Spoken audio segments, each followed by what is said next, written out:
بسم الله الرحمن الرحیم.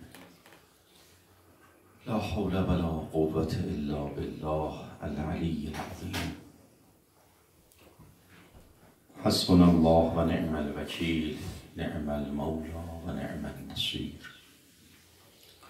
الصلاة والسلام على سيدنا حبيب إله العالمين الذي سمي في السماء بأحمد وفي الأرض بأبي القاسم محمد. اللهم صل على محمد وآل محمد وعلى آله الطيبين الطاهرين المعصومين المكرمين، لا سيما بقية الله حجة ابن الحسن المهدي عجل الله تعالى فرجه الشريف. صلى الله عليك يا أبا عبد الله. السلام عليك يا صار الله وابن صار والوتر الموتور والوتر الموتور. به همین جمله که برسیم دلمون آتش میگیره، وجودمون گداخته میشه. والوتر الموتور یعنی همون تنهای تنها، همون غریب بیکس، همون مظلومی که دعوتش کردند اما اینجوری باش برخورد کردند. چه خوب پذیرایی کردن کوفیان. آفرین آفرین. از آب هم مضایقه کردن کوفیان، خوش داشتن حرمت میهمان کربلا. مگر خودتون دعوت نکردی؟ چی شد؟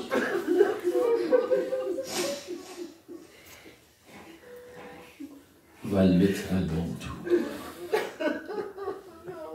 ای بر لب تو زمزمه ماه محرم، بنهاده سر از شوق به درگاه محرم. از حنجر گلگون شهیدان خدایی است پیغام تو را گم نکنی راه محرم. بر گنبد افلاک ملک برد و برافراشت، پرچم ز کف قائد خونخواه محرم.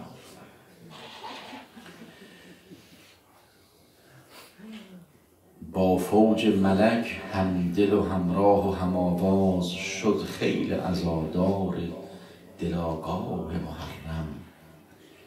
این قافله در قافله آتشکده دلهاست، افروخته از غصه جانکاه محرم. در خشک و تر و عالم و آدم زند آتش، گر شعله کشد از سر نی آه محرم. جز غنچه لبهای علی اصغر گلپوش، جز غنچه لبهای علی اصغر گلپوش، بر خنده نشد باز لبی گاه محرم. اینطور نقل میکنن که ائمه ما ماه محرم کسی لبخند به لبانشون نمیدید. این شاعر چقدر زیبا میگه اما یک لبخند ما روز عاشورا دیدیم. تاریخ یک لبخند مشاهده کرد. لبخند کی بود؟ لبخند علی اصغر. اون موقعی که دست بابا براش طلب آب میکنه، وقتی او رو سیرابش کردن لبخند زد. یعنی بابا ممنون، چه خوب پذیرایی کردن، چه خوب آب به من دادن. تیر سه‌شعبه اومد سیرابش کرد. جز غنچه لبهای علی اصغر گلپوش، بر خنده نشد باز لبی گاه محرم. ما خیلی گدایان سر کوی حسینی، ما خیلی گدایان سر کوی حسینی. باشد نظر لطف کند شاه محرم، باشد نظر لطف کند شاه محرم صلی الله علیه یا ابا.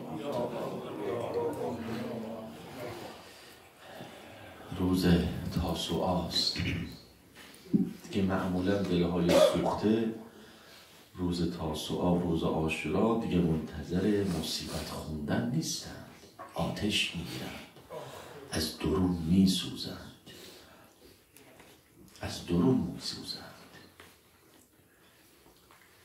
خدا قسمت کنه که ما هم مشمول عنایات حسینی بشیم. چقدر خوبه واقعا این مجالس.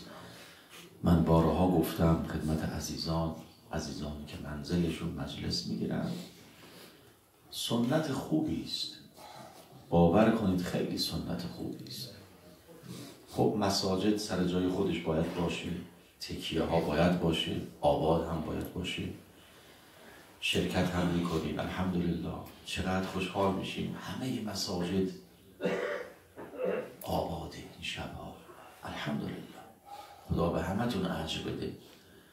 میبینم کسانی 2 ساعت 3 ساعت گاهی شبها رانندگی میکنن تو این مسجد، تو اون مسجد، تو اون تکیه ها، تو اون بیت عباس شرکت میکنن. خدا اجرتون بده. گفتم براتون آقای قاضی نقبه یادشون هست 25 سال قبل تو کل این منطقه یک مسجد بود که اینم حاج آقای ایشون مراسم برگزار میکردند و شیعیان اونجا میرفتن، عرب ها، ایرانی ها فلان. حالا الحمدلله شما نگاه کنید همین ساوت کالیفرنیا، همین جنوب کالیفرنیا بیش از 20 مجلس رسمی یعنی اسم و رسم دار، مسجد، تکیه خانه، بیت العباس، نمیدونم امام رضا، نمیدونم چی اینا خیلی ارزش داره. الحمدلله هر کجای عالم برید همینا. الان دیگه عوض شده قضیه. یه دوست همین دیروز برای من تعریف میکرد، میگفت هفته قبل من نروژ بودم، گفت یه کاری داشتم اسلو، اون پایتخت نروژ، برام یک شهر دیگه دور افتاده 3 ساعت راه بود. گفت رفتم اونجا دیدم نزدیک محرم، دلم هوای محرم رو کرد. گفتم آره این گوشه عالم نزدیک قطب شمال. پرسجو کردم، به یه تکیه خانه حسینی معرفی کردن. رفتیم شب اول محرم. کجا؟ اونجا. گفت جمع شدن این عاشقان دلسوخته امام حسین. چه عزاداری. به یاد حسینی های ایران افتادیم و تکیه های ایران. امام حسین دیگه تمام شد، دیگه این نور جهانی شد، این نور عالمگیر شد. چه بخواهند و چه نخواهند. یریدون، این آیه قرآن عجیبه، یریدون لیطفئوا نور الله به افواههم. خیلی عجیبه، اینا اراده کردن با افواهشون نور خدا رو خاموش کنن. یه زمانی در تفسیر این آیه من نکته میگفتم به دوستان، شاید شما بودید، مفسرین قدیم که میخواستن این آیه رو تفسیر کنند اینجوری معنا میکردن، میگفتن که قرآن چی میگه؟ قرآن میگه که این دشمنان اراده کرده اند تا نور خدا را با دهنشون خاموش کنند. خب شما چی ذهنتون میرسه؟ اون زمان چراغ‌های مثلا روغنی بود و اسمش چی بود؟ آقای سلام شما پیرمرد این مجلس بدن شمایی، من و شما فانوس ها یه چیزی بود که با روغن چیز میسوخت، اسم خاصی گرسوز ها. می‌بینی ماشاءالله هستن قدما هستن تو مجلس، خدا حفظ شما انشاءالله. شمع بود، گرسوز بود. بله. خب وقتی شما این آیه رو میخونید چی به ذهنتون میاد؟ میگید خب یه گرسوزی، یه شمعی داره نور میده. خدا میفرماد که اینها میخوان با دهانشون نور خاموش کنن. اینجا اونم فوت کنن دیگه، فوت میکنن این نور خاموش میشه. درست هم تفسیر. اما الان من گفتم که تفسیرش اینه، همین آیه است، همین تفسیره، ولی با امروز اینها اراده کردن نور خدا رو خاموش کنن و اینها میخوان با دهانش، افواههم، دهانشون، گفتم الان دهان هم میدیاست دیگه، با تبلیغاته. چقدر اینا زحمت میکشن با میدیا که اینو رو خاموش کنن. تونستن؟ نتونست. اون یکی کاریکاتور میکشه، اون یکی نمیدونم فحش مینویسه، اون یکی تو مقاله بر علیه رسول خدا و ائمه، اون یکی چی، هر کاری کردن. روز به روز این نورانی تر شد، روز به روز گسترده تر شد. اینطور نیست؟ قبول ندارید؟ باور کنید اینجوری. خب این مجلس امام صادق یه دعا فرمود،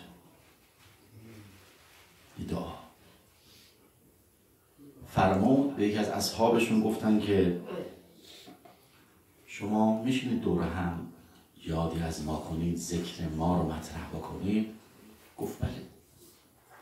ما مناسبت هایی که میشه جمع میشیم، دوستان اهل بیت دور هم بنشینیم، حدیثی از شما میخونیم، ذکر شما میگیم، همین مجالس.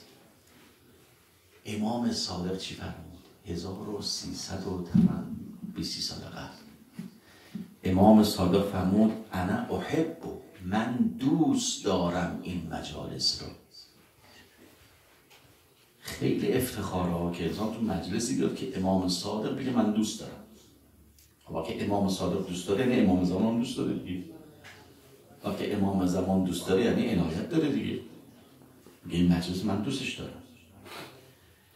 بعدی دعا هم کرد که انشاءالله بخوایم از خدا که مشمول این دعا بشیم.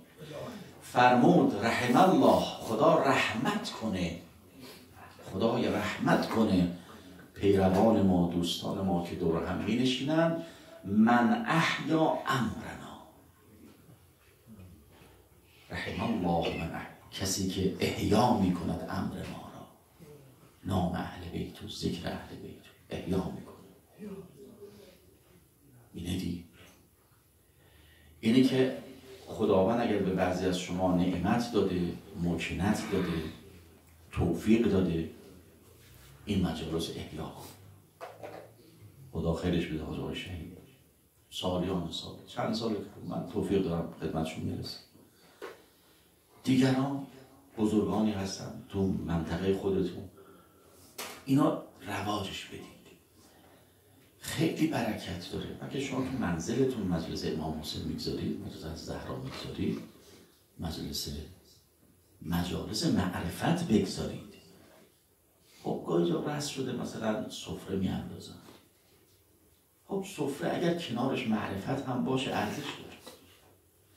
و الا صرفا بیان بیشینیم یه غذای بخوریم باشیم بریم و حالا خدا نکرده کم کم به جاهایی بکشی که قضیه به چیزای دیگه ختم بشه و چشمی ها و دید و بازدیده ها و اینها. متاسفانه باید بگیم از اون عنوان و از اون هدف اصلی دور شدیم. ولی مجلس باشه که توش معرفت باشه، روایات اهل بیت خونده بشه، ذکر اهل بیت بشه، یادی از اون بزرگان بشه، این خیلی ارزش داره. خداوند انشاءالله به هممون توفیق بده، هم شرکت کننده های خوبی باشیم در اینجور مجالس، خود این میشه احیای امر اهل بیت، و هم انشاءالله اگر توفیق داریم برگزار کنندگان خوب باشیم. یه صلوات بفرستید. اللهم صل علی محمد و آل محمد و عجل فرجهم. خب صحبت‌های من خیلی طولانی نیست، یه حدیث فقط میخوام براتون بخونم چون انشاءالله به فیض میرسید. خیلی امروز بزرگی است، روز تاسوعا است و روز فیض بردن است. هر کسی هر جور میتونه، یکی با سینه زدن، یکی با گریه کردن، یکی با عرض ارادت، یکی با قدم برداشتن. همین قدم هایی که شما بردارید جمله از خدا رحمت کنه حضرت آیت الله بهجت استاد ما، خدا رحمتش کنه.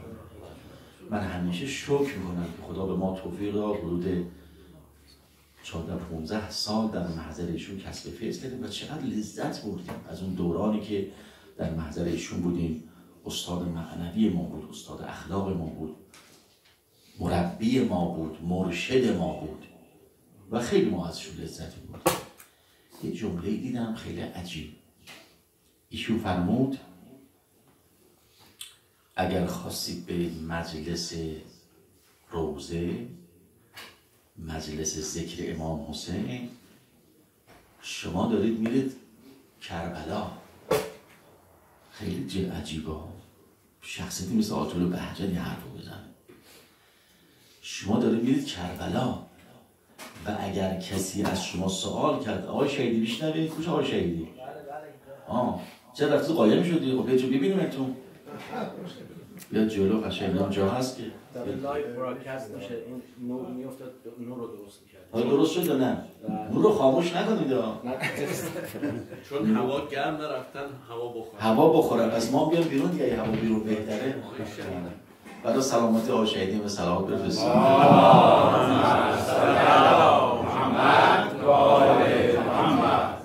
درست شد؟ میتونم صحبت کنم؟ شما حواسم پرت میشه وقتی شما نور رو دارید تنظیم میکنی. درسته ما فکرمون میره جای دیگه. حالا چی داشتیم میگفتیم؟ خب بعد چی شد؟ بله بیا جلو. آتول بهجت که خیلی گذشت. آخر چی؟ ما امتحان هم دیگه یاد هست که امتحان هم میگیریم. همه حواسشون تو مجلس هستن. حتی اونا که اون پشت نشستن خیال نکنم ما حواسمون بهشون نیست. یواشی گاهی حرف میزنن. خلاصه نه، حواسم به همه هست. اون پشت همه توجه دارن. ایشون فرمودن که اگر خواستید برید مجلس روضه امام حسین، عجیبه، و کسی از شما پرسید کجا میخواید برید، نگید میخوایم بریم روضه، بگید میخوام بریم کربلا. خیلی حرف بزرگی. میخوام بریم کربلا. صبح که از منزل را افتادیم، خانم کجا؟ خانم کربلا. کی برید؟ کی؟ من کربلا. مجلس روضه کربلاست.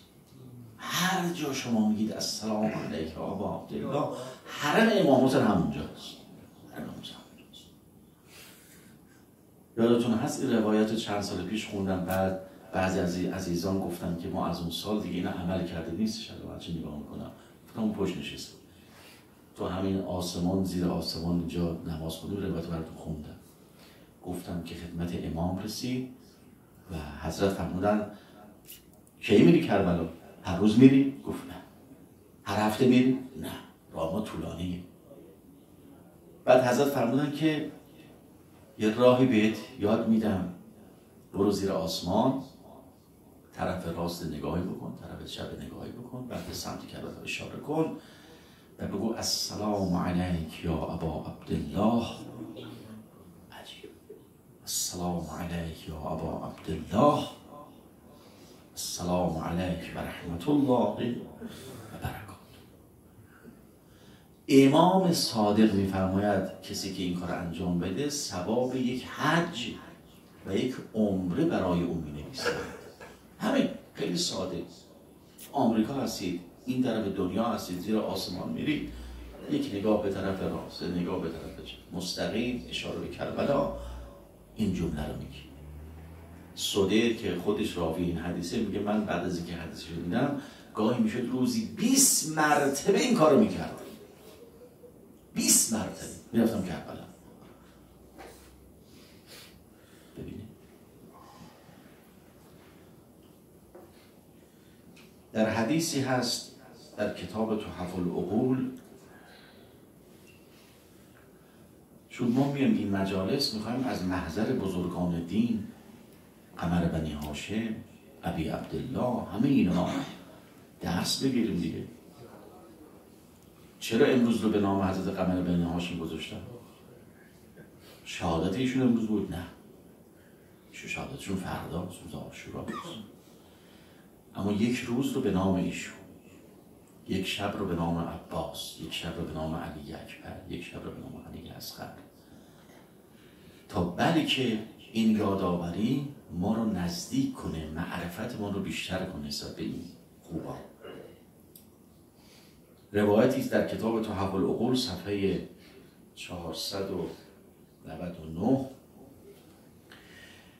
امام رضا علیه السلام می‌فرمایند دلمون پر میزنه بر مشهد، دلمون یک ذره شده بریم کنار حرم امام رضا عاشورا و تاسوعا رو اونجا باشیم. اینطور نیست؟ ماها خیلی امام رضا رو دوست داریم، ایرانی‌ها خیلی دوست دارن امام رضا، همه دوست دارن، همه دوست. من سابقا خیال می‌کردم فقط ما ایرانی‌ها، بعد پیش پاکستانی‌ها میریم، پیش عرب‌ها، اصلا عراق میریم، تا میفهمه ایرانی اول میپرسه شمس و شموس چه خبر؟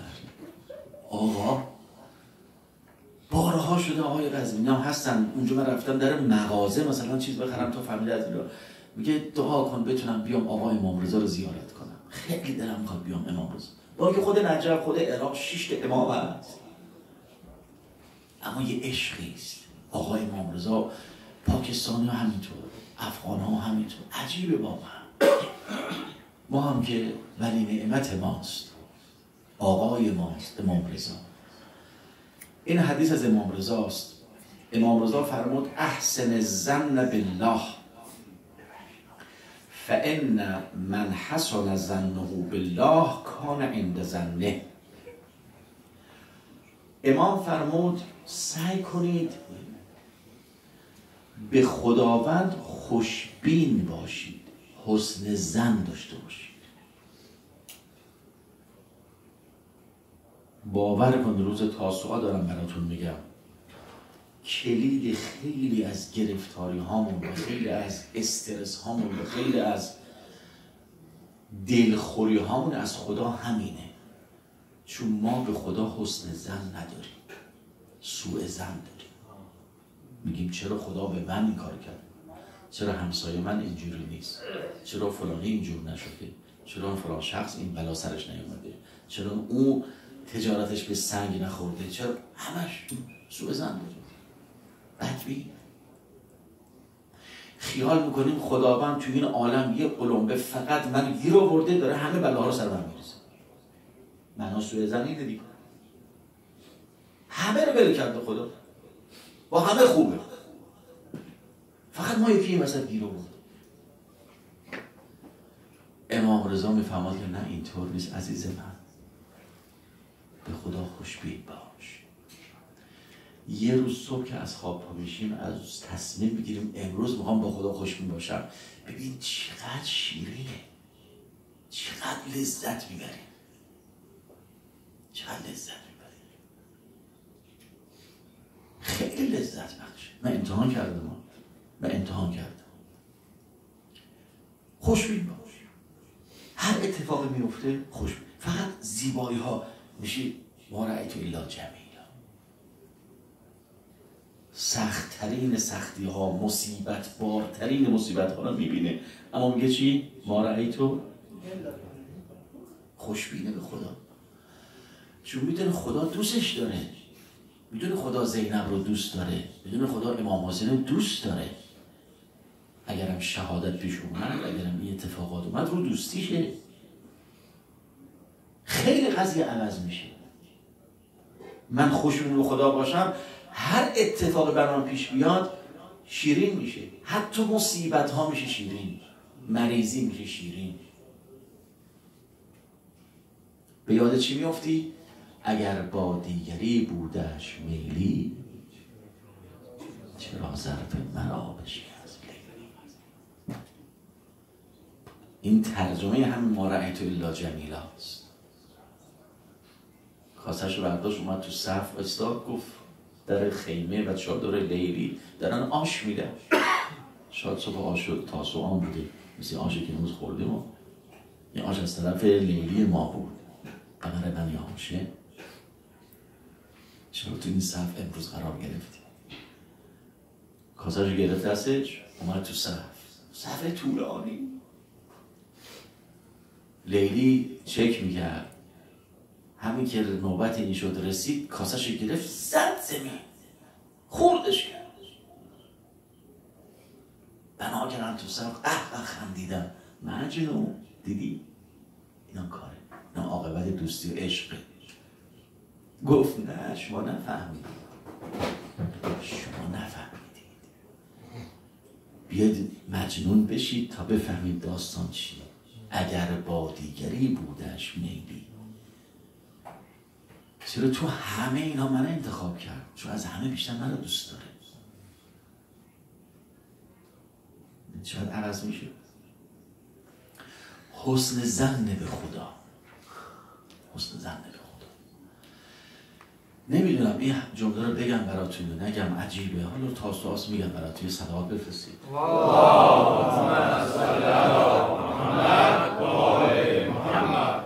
این حسن ظن به خدا اینقدر کار میکنه. خب امام رضا اینجا فرمودن هر کسی به خدا خوشبین باشه، این خوشبینی اون رو نجات میده. همین خوشبینی اون رو نجات میده، همین حسن ظنش رو نجات میده. اما من یه حدیث عجیبی دیدم که روز قیامت میاد، بنده گناهکار رو میارم، گناهکار، گرفتار، بیچاره. خب میگن بررسی کنید اعمالش، همه سیاه، همه خراب، خیلی خراب. دستور میرسه به فرشته، خب دیگه معلوم ببریدش عذاب دیگه. فرشته ها میگیرن اون رو ببرن طرف عذاب. همین که این کار میره، برمیگرده پشت سرش یه نگاهی میکنه، این عبد گناهکار. خدا خطاب میکنه نگهش، چه خدای خوبی داره، نگهش. خطاب میشه که چی شد؟ چه برگشتی؟ تو که معلوم بود دیگه، حسابت معلومه دیگه، خودتم دیدی. چی میگه اون عبد؟ میگه خدایا تو دنیا ما به تو خوشبین بودی، به ما گفتن خدای خوبیه، خدای رحیمیه، خدای مهربانی. از مهربانه های تو برای ما خیلی حرف زدن، از خوبی های تو گفتن. دیدید چی خدا میگه؟ خیلی عجیب. که انسان میترسه این حرفا رو بزنه، چون میترسه خدا نکرده بد آموزی داشته باشه. اما چیکار کنه؟ حدیث بگی. خدا میفهمه فرشتگان من میدونم که این تو همین حرفش هم صادق نیست. همین که داره میگه من خوشبینم به خدا و حسن ظن دارم، میگم درست نمیگه، ولی چون الان داره میگه من این حالت رو شنیدم، به همین حرفش قبولش کردم، برش کردم، بخشیدمش. خیلی حرفا. اگر تا سال آینده، تاسوعای آینده بشینیم فقط با همین جمله فکر کنیم، ما رو زیر رو میکنه. این چی خداییست که حتی به لغلغه زبان من هم عنایت داره. اینقدر بزرگه، اینقدر مهربانه.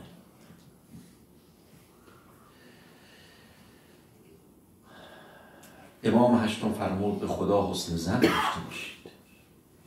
بعد فرمود من رضی بالقلیل من الرزق قبل منه الیسیر من العمل. این دوباره همون حدیث. هر کسی به کم قانع باشه، رزق روزش کمه، بسیار قانع، نه اعتراض دارم خدا، نه گلگی دارم، کم فرستاده برای من، کم برای من مقدر شده که خیر منم تو همینه، من قانعم. امام میفرماید اگر به کم قانع باشی، خدا هم عمل کم تو هم میپذیر. معامله است. بسم الله. اما اگر هی بگی خدای بده، خدایا نه این کمه، این باید بیشترش کنی، وقت اون طرفش هم حاضری، خدا میگه خب پس عمل رو هم باید ببر بالا. حاضری؟ به نظرم به نفع ماست که همین قبول کنی. به نفع من خودم حداقل عرض می‌کنم، شما که ماشاءالله خیلی جلویید، به نفع ما هست که هم میگه خدایا باش کم دادی، ممنونتی، دستت هم میبوسی. دست خدا رو میخوای ببوسی، کجا رو ببوسی؟ و مکه رفتید؟ حجر الاسود. حجر الاسود روایت داریم که دست خداست روی زمین. کسانی که لمس میکنن، استلام میکنن، حجر رو میبوسن، گویا دست خدا رو استلام کردن، دست خدا رو بوسیدن. انشاءالله بریم اونجا. اگه بگذارن نمیگذارن ایام حج که نمیشه. بله؟ نمیشه. سخت؟ نه اون وقت هم شلوغ‌تر میشه. تازه داعش با قولش داخل داعش نیاد دیگه های قزوینی، نه تفعال نزنید. انشالله که داعش هم 2 ماه دیگه به ما خبر شدن که خبر نابود میشه انشالله. تا 2 ماه انشالله. چرا انشالله رو شروع گفتیم؟ انشالله. خدایا پس دعا کنه. خدایا ریشه‌شون رو بکن. خدایا با همون شمشیر قمر بنی هاشم، با همون دستهای قطع شده ابوالفضل العباس، همشون رو، همه تکفیری ها، داعشی ها، اون کوچیک و بزرگ که به انداستن چی اینقدر مثل زالو، مثل سرطان اینا رشد کردن اونجا. خدایا به مظلومیت زینب، به آه زینب در شام عاشورا، به مظلومیت علی اصغر، هر چه زودتر ریشه همشون رو بکن. و از همه این بالاتر وهابیت، وهابیت جنایتکار که مادر همه این هاست، ریشه همه این هاست. خدای ریشهش رو بکن. کسی که به رزق کم قانع باشه، خدا هم به عمل کم قانع. و آخرین جمله،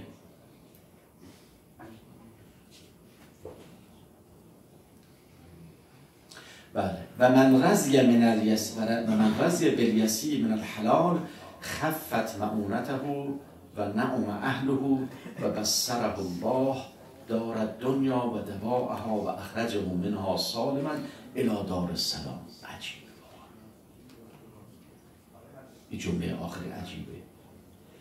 امام هشتم میفرماند که کسی که به حلال ولو کم قانع باشه، راضی باشه، حلال کم،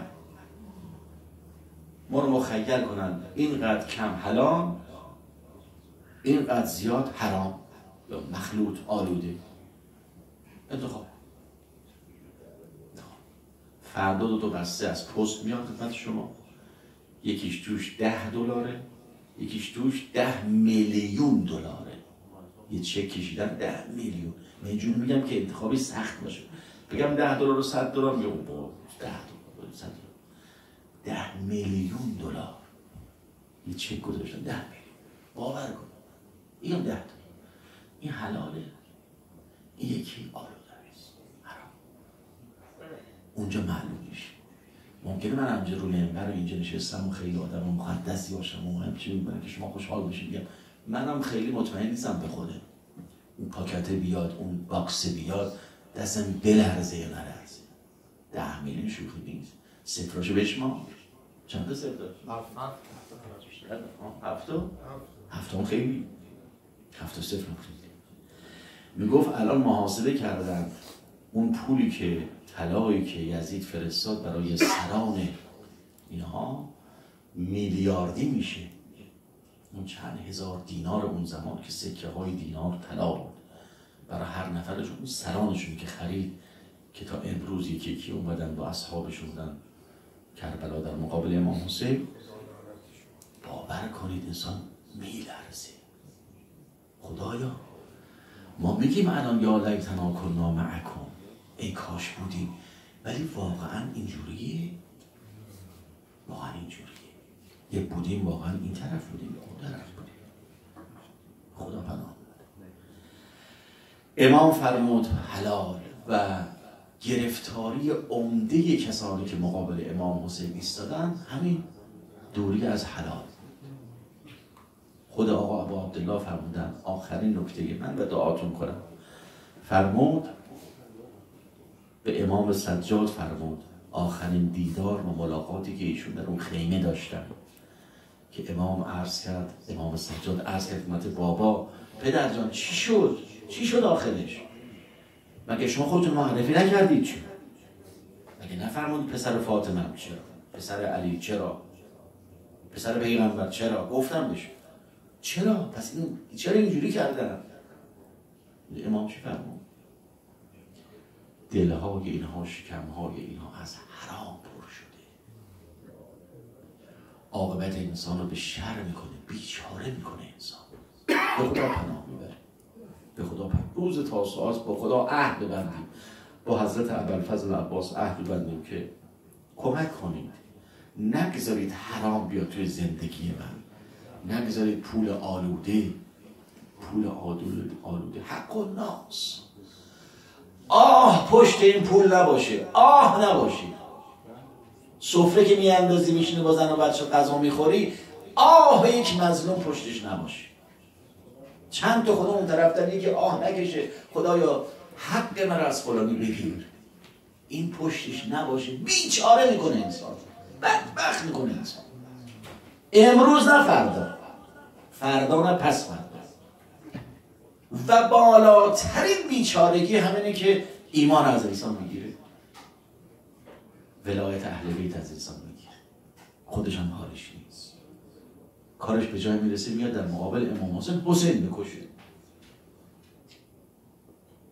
اینا که اومدن حسین کشتن همش مسلمان بودن، یکیشون کافر نبود، یکیشون کمونیست نبود، یکیشون نبود، همشون مسلمان. اومدن چی؟ اومدن برای رضای خدا حسین رو بکشن. اومدن حسین رو بکشن کجا برن بهشت. یا خیل الله و بالجنت. خدایا به تو پناه میبرم. خیلی سخت، خیلی سخت. صلی الله علیک یا ابا عبدالله.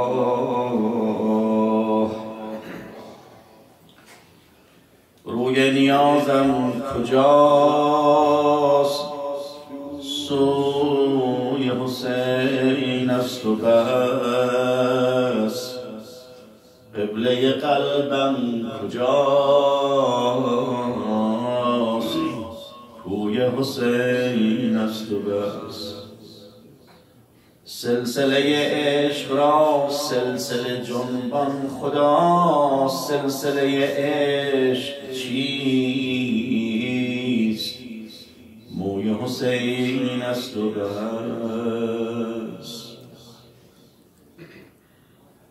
دیدن وجه خدا گرگ تو را آرزوست، دیدن وجه خدا گر که تو را آرزوست. وجه خدا ای عزیز روی حسین است و بس.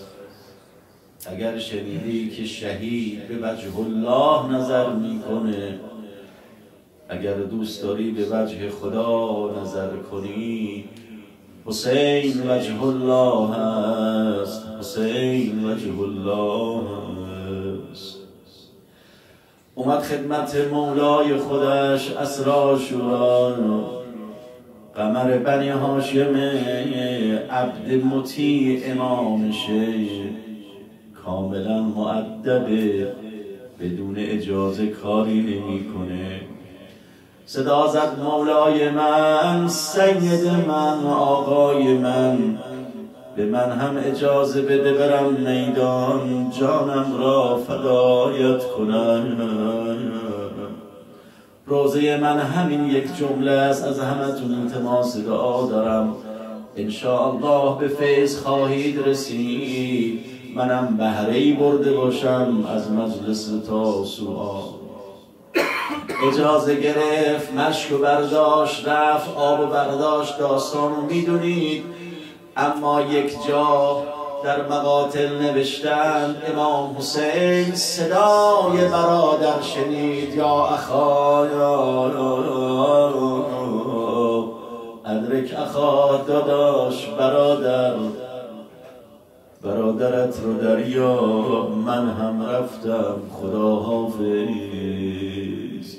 اینجا مقتل نویسان، مفسرین، تاریخ نویسان به تلاطم افتادن. چی شد؟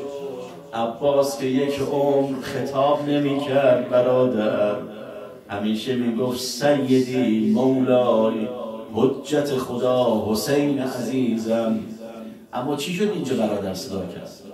یه تفسیرش اینه، همتونم میدونید چون مجلس به نام قمر بنی هاشمی معروف هم هست که اگر مجلسی نام ابوالفضل برده بشه، روضه ابوالفضل خوانده بشه، عنایت خاص صدیقه کبری فاطمه زهرا خواهد بود. انشالله امیدوارم این اشک شما، آه شما، سوز شما امروز دعوتی باشه برای این خانم دلسوخته روز تاسوعا، عنایتی به مجلس ما کنم.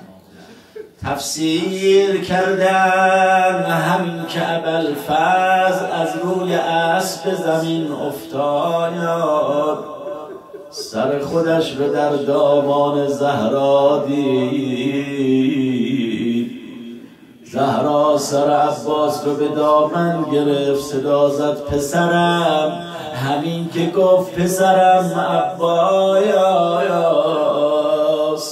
قمر بنی هاشم به شوق آمد.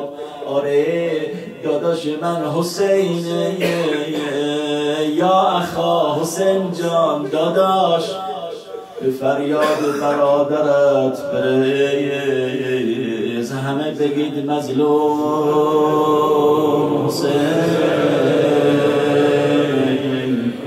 غریب حسین، بدشان حسین. خدایا به مقام و مرتبه مولای ما ابی عبدالله همه ما را حسینی بگردان، حسینی زنده بدار، حسینی بمیران و حسینی محشور بفرما. السلام علیکم و رحمت الله. اللهم صل علی محمد و آل محمد. بر سر نی حرف میزنه نگاه تو با دل من، بر سر نی حرف میزنه نگاه تو با دل من. تو به نیزه دار بگو دور نشه از محمل من فدات شم هلال من. دل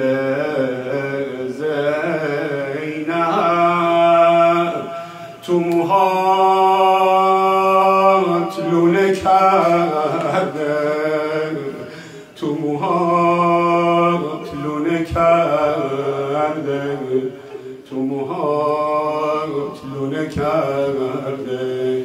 زلف تو را فاطمه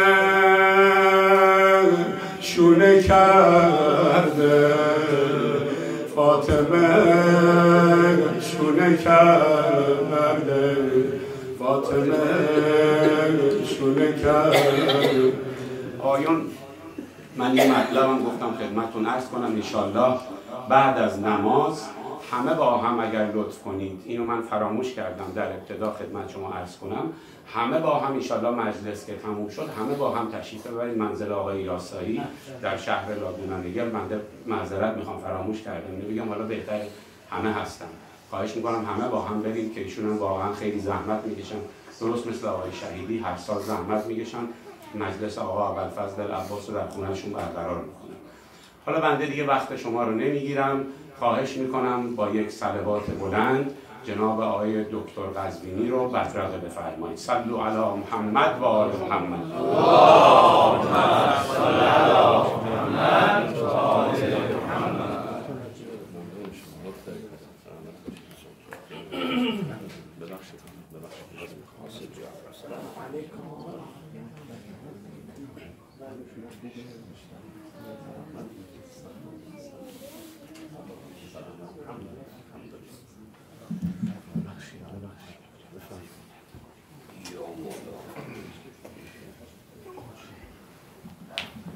Assalamu alaikum wa rahmatullah.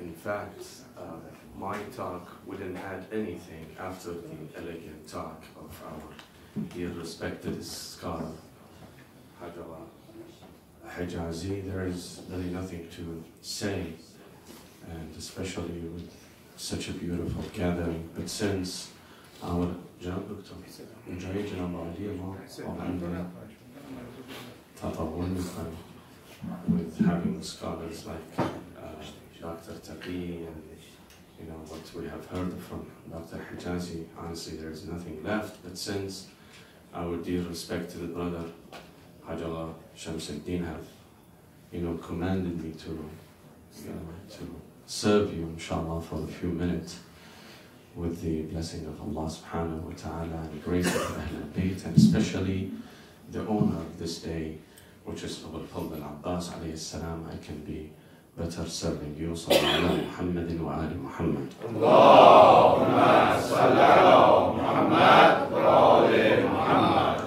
A'udhu billahi min ash-shaytan ar-rajim. Bismillahir rahmanir rahim. Walhamdulillahi rabbil alameen.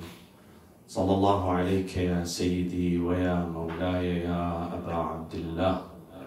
صلى الله عليك يا ابن رسول الله يا رحمة الله الواسعة ويا باب نجاة الأمة. يا ليتنا كنا معكم فنفوز فوزا عظيما. قال الله تعالى في كتابه الكريم: بسم الله الرحمن الرحيم: من المؤمنين رجال صدقوا ما عاهدوا الله عليه فمنهم من قضى نحبه ومنهم من ينتظر وما بدلوا تبديلا. صدق الله العلي العظيم.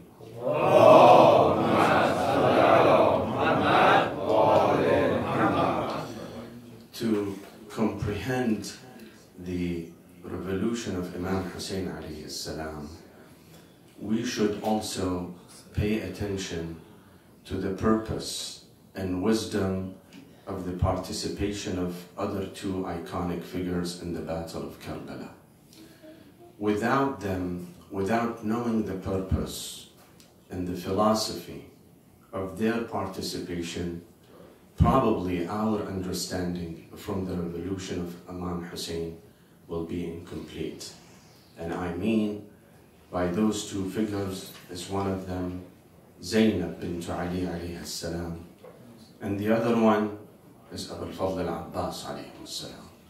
And three of them are the children of Ali ibn Abi Talib.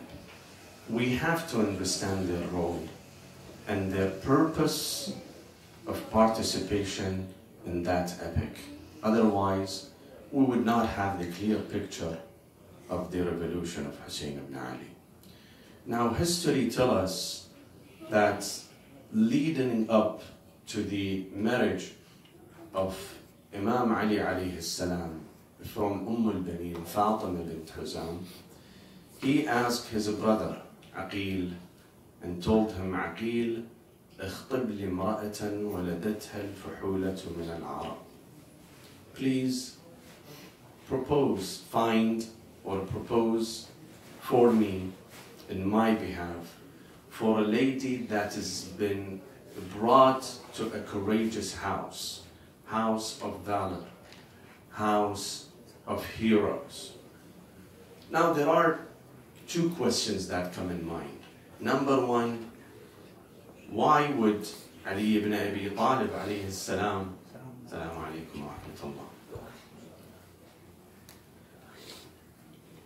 why would Ali ibn Abi Talib ask for a lady that is courageous and brought to a family that is courageous? Usually, men look for the physical appearance. If it's not for physical appearance, for decency and quietness. In fact, the tradition in Arab cultures that they don't expose their women outside, to the outside world. They always keep them inside. They forbid them from, for example, going to the market, to friends' houses, and things like that, because this is considered to be a sign of honor. So why would Ali ibn Abi Talib ask his brother for a woman to be brought in a courageous household? A household that has experienced battles and wars. What kind of motive he has? The same question was in the mind of Aqil. Aqil also asked him, for what reason you want? Well, the answer came immediately, that لأدخر منها ولدا لنصرة ولدي الحسين.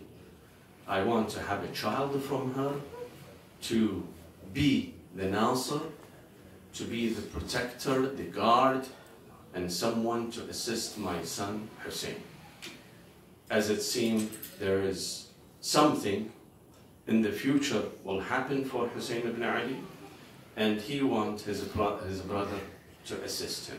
Now, one part of the question is solved, that the Imam wants a child to defend his son Hussein ibn Ali. The other question that comes in mind, why would Ali ibn Abi Talib himself doesn't ask? Why he doesn't go and propose?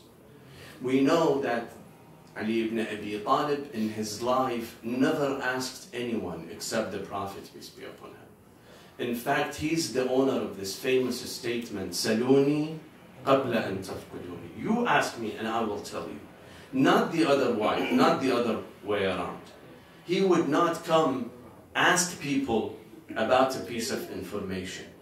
It is just the opposite. One of our greatest scholars, Al-Khalil ibn Ahmad al-Farahidi, he was a philosopher and a great scholar. He said the sign of leadership of Ali ibn Abi Talib, that he was a befitting Imam, is in this fact that he was always needless of people, while people were needing him. It is the people who came back to him and asking him a question. But in his life, he never asked people. And in the tradition of Shia school of thought, we believe the Imam, the infallible, he is the most knowledgeable person. So he is needless to ask anyone a question, especially in this regard. He could easily find this lady. Again, I will give you an example from the Holy Quran. When Musa alayhi salam walked, coming back from Midian to Egypt, and he had the stick with him, the Almighty asked him, وَمَا تِلْكَ بِيَمِينِكَ يَا مُوسَى? What's in your hand? Why would God ask him? Because he doesn't know what's in the hand of Musa. God asked him to signify the subject, meaning that there is something extremely significant in this subject, in this stick, that be aware. So any audience, anyone, any reader that later on reads the Quran would find the significance and the magnificence of this stick. So in the same manner, Ali ibn Abi Talib, when he asked Aqil that I want to have a child to support my son, Hussein ibn Ali, is to signify the subject, to signify the value of Abu al-Fadl al-Abbas. So people would ask, why would Ali ibn Abi Talib want to have a child? Because of the courage of Abu al-Fadl al-Abbas, because of the significance and value of Abu al-Fadl al-Abbas. Now, what did Ali ibn Abi Talib had in mind? We believe that Ali ibn Abi Talib was the one who envisioned the battle of Karbala. He knew that Bani Umayyah one day will take over. With their arms, with their money, they can buy everything. And then they will destroy Islam. They will eradicate Islam. There must be a strategy to confront them. So the battle of Karbala, and this is before Ali ibn Abi Talib was in the mind of the Prophet. But Ali ibn Abi Talib planted and planned for this battle. He set the stage for the battle of Karbala with his 3 children. Now, what kind of victory Ali ibn Abi Talib had in mind? He wanted someone to rescue and help his son. So someone would think in such battle, in Battle of Karbala, Ali ibn Abi Talib had Abu al-Fadl al-Abbas in the battle to change the calculus of the battle and to change the direction. From going one way, in the way of Bani Umayyah, the battle will change in the way of Imam al-Hussein alayhi salam, and he would become victorious. But the outcome was not this. The outcome was that Bani Umayyah annihilated and eradicated the entire army of Hussein, including Abu al-Fadl al-Abbas. He also was killed. So was it for a miscalculation? Ali ibn Abi Talib miscalculated and didn't have a good sense of what is going on? Was he after a physical victory? When he asked his brother Aqil to find him a wife, and from that wife to have Abu al-Fadl al-Abbas, he thought that Abu al-Fadl al-Abbas by himself could change the course of the battle and will end up in the success of the army of Hussein? Is that what he has planned? If he has planned for a physical victory, then he failed. Then he had a miscalculation. And why he would do that? He himself confronted Muawiyah and the formidable force and army of Bani Umayyah, and he could not win over them, much less his son could over with only 72 people. How he could manage to secure a physical victory? Therefore, in the mind of Ali ibn Abi Talib, the physical victory was not there. He was thinking of something more important. You see, brothers and sisters, when you look at the prophets, the messengers of Allah, the reformers, the revolutionaries, they don't care about a physical victory as much as changing the entire culture, the entire religion. You see, the Prophet, peace be upon him, for 23 years, he kept struggling. He did not score a victory right away. On the short run, the reformers, the revolutionaries, the prophets failed. They don't succeed. But in the long run, over a period of years, the victory is always with them. Generation after generation. The more time goes, their victory becomes more and more obvious. That's what Ali ibn Abi Talib alayhi salam had in mind. He didn't think of a physical victory. You see, the Almighty gives us a beautiful example. He talks about Nuh. Nuh lived with his people for 950 years. Only with his people. فَلَبِثَ فِي قَوْمِهِ أَلْفَ سَنَةٍ إِلَّا 50 عَامًا. 950 years. What he used to do in these 950 years? He was telling people, this is the religion of Allah. Guiding people toward the faith of Allah. Asking them and inviting them to join. But how many people followed him?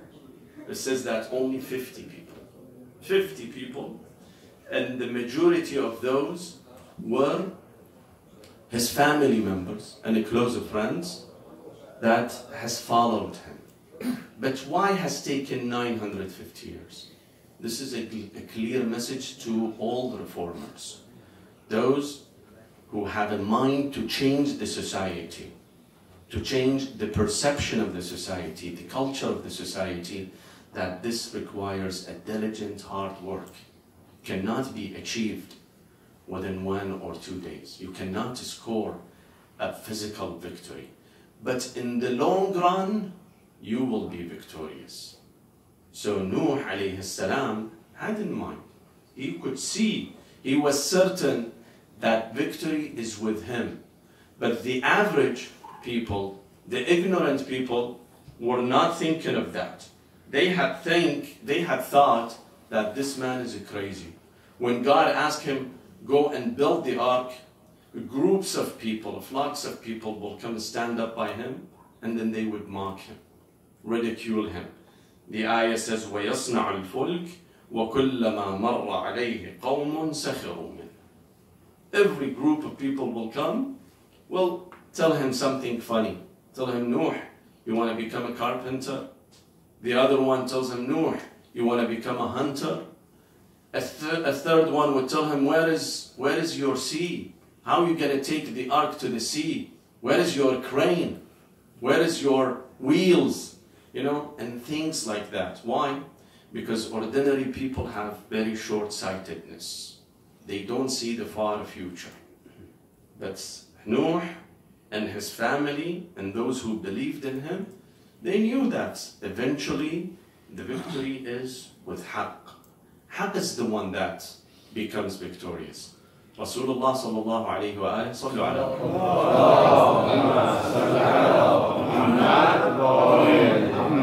has a beautiful words. He says, جولة الباطل في ساعة وجولة الحق إلى قيام الساعة. The reign of falsehood, it's only short-lived, only 1 hour. The falsehood wins the battle, a physical winning, but only for a short period. But the Jawlatul Haqq, the victory of Haqq, the reign of Haqq is going to continue until the hereafter. وَجَوْلَةُ الْحَقِّ إِلَىٰ قِيَامِ السَّاعَةِ. Until that day, the winning keep going. You know, more and more of generations. The more generations pass, you see the light of the Haqq and truth becomes more and more evidence. Just Hajjala Jazairi have said that in Norway, sometimes you go even to the North Pole, you see the flag of Abi Abdullah al-Hussein. You go to the Himalaya. A few months ago, I saw a picture. On Everest Mount, the flag of Abi Abdullah al-Hussein is there. Over generations, the success comes. So in the mind of Ali ibn Abi Talib, he knew the battle will not be won physically. Rather, it will be won over a period of time. And that's what he has a plan for. Where he brought Zainab and brought Abu al-Fadl al-Abbas. Now, what was the role of Zainab? Again, the role of Zainab is to extend the message of Hussein ibn Ali. He will be killed. He will be murdered. All men will be killed and eradicated. No men will be left. But people are ignorant. They don't know what's going on. From the inception of Islam in Sham, they looked at one governor, and that was Muawiyah ibn Abi Sufyan. They thought that Muawiyah is the relative of the Prophet. When we say Ahlul Bayt, the household of the Prophet, in the eyes and minds of Sham, people of Sham, it is Bani Umayyah. They would not recognize any of Ahlul Bayt. They had thought that Bani Umayyah are the closest people to the Prophet, peace be upon him. And they were brainwashed. So, bringing the heads, bringing the captives to the court of Khalifa, King Yazid ibn Muawiyah, people would feel that those would think that those were only bandits. Someone who revolted against Amir al-Mu'mineen, Yazid ibn Muawiyah, and of course they received their punishment. They received their rewards by revolting against a legitimate government. That was in the minds of people. But who got the message across? Who told people who they were? You know, many times you would see the incident when people of Sham would curse Ahlul Bayt alayhim as-salam. Ahlul Bayt would not tell them anything. They would tell them, have you recited Quran? One incident, a man, an old man, looks at Ali ibn al-Hussein and curses him and tells him, Alhamdulillah, that God has exposed you and made Amir al-Mu'mineen, Yazid ibn Muawiyah, winning over you. The Imam with one word said, Halla qara'ta al-Quran? Have you recited Quran? The man was jolted. You are a bandit, you're non-Muslim. What do you know about Quran? Yes, I have recited Quran. He said, Halla qara'ta? قل لا أسألكم عليه أجرا إلا المودة في القربى. Have you ever asked yourself that you should show love and support to the household of the Prophet? He said, yes. And who are you? He said, Wallahi nahnu ahl al-bayt. We are the Dhul Qurba. So people were ignorant. Who exposed the ploy of Yazid? Who exposed the trick of Bani Umayyah, the brainwashing of Bani Umayyah? Was Zainab and those orphans, those widows who followed her to Sham. Each one of them was an ambassador. Each one of them was a media that was talking to the people, to the masses. Today, we are sitting in such remote place on this planet, commemorating that incident. Our thanks and appreciation should go first to Zainab, to those orphans, to those little orphans who were beaten up while they were walking toward Sham, to those widows who got us the voice of Hussein and the true Islam. Now, this is about Zainab. But where is the role of Abu al-Fadl al-Abbas? You see, brothers and sisters, I'm sorry, is there any sisters here? Only? Okay. May Allah bless her, inshallah. Sallu ala Muhammad wa ali Muhammad. Allahumma salli ala Muhammad. The army of Bani Umayyah knew whom they were fighting. They knew the leaders of Bani Umayyah, the leaders of the Bani Ziyad, Ibn Ziyad army were commanders.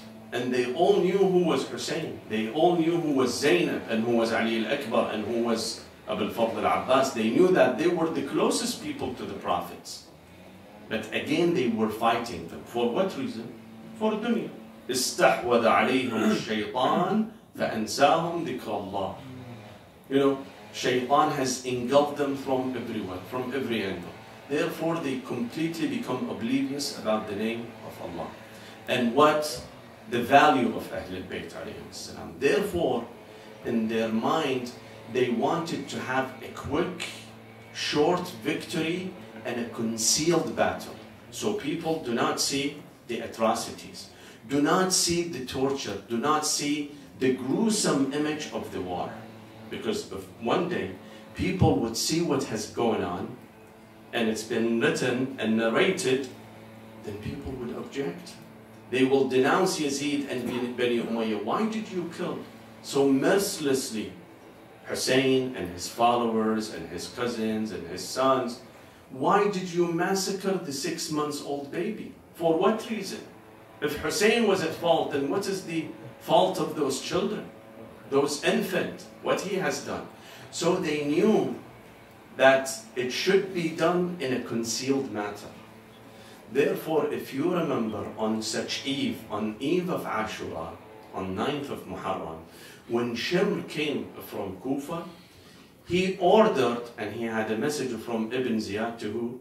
To Umar ibn Sa'd, telling him, attack Hussein right now, in the heart of darkness. So there is no one to witness anything. They would move on Hussein, eradicate them, kill them, take them captives. Early morning, nothing is happening. At that time, there weren't satellite channels and videotapes that can be recorded.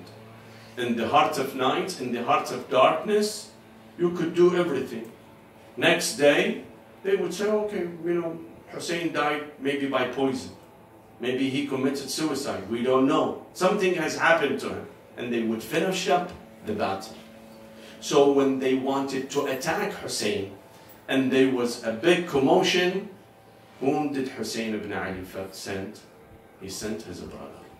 He sent Abu al-Fadl al-Abbas.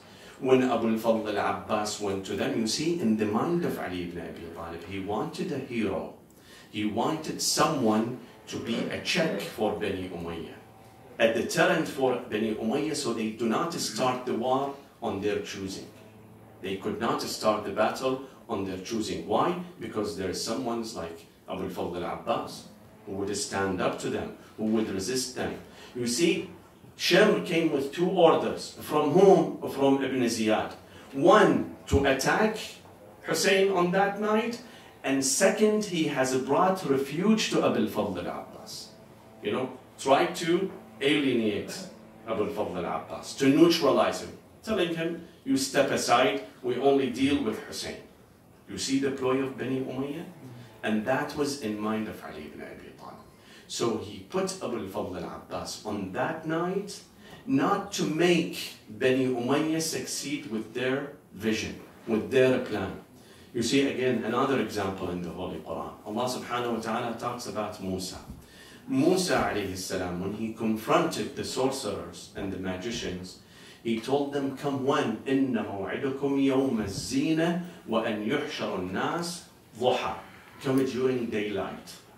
So they get exposed. So they cannot fool people anymore. And that was the strategy of Ali ibn Abi Talib. That on the day of Ashura, that battle does not take at night, where everything get washed away and nobody would recognize what has happened. He put Abu al-Fadl al-Abbas to stop the army of Bani Umayyah. They were 30,000 soldiers, armed to teeth.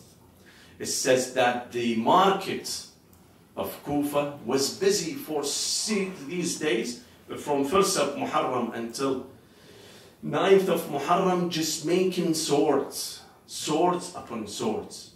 Iron has disappeared from the market. Where? Going to the battle of Karbala. So here Ali ibn Abi Talib made Abu al-Fadl al-Abbas to sacrifice his life and to be deterrent against army of Bani Umayyah. Everyone in household of Ali ibn Abi Talib knew that Abbas is sacrificed for Hussein. He was born to risk the life of Hussein, to rescue his life for the sake of Hussein. Hussein was born on 3rd of Sha'ban, he was born on 4th of Sha'ban. You see, the guard is always with the person, does not leave him. That's how was Abu al-Fadl al-Abbas, who was a shadow to his brother. Now, let me take you to an incident in Medina. After the tragedy of Karbala, Imam Zayn al-Abidin, as they went back again to Medina, on the outskirts of Medina, Zayn al-Abidin alayhi salam wanted to send message to people of Medina to tell them what has going on, so they get ready to hear the news of the tragedy. Now, he sent one of the poets, Bishr ibn Hadlam.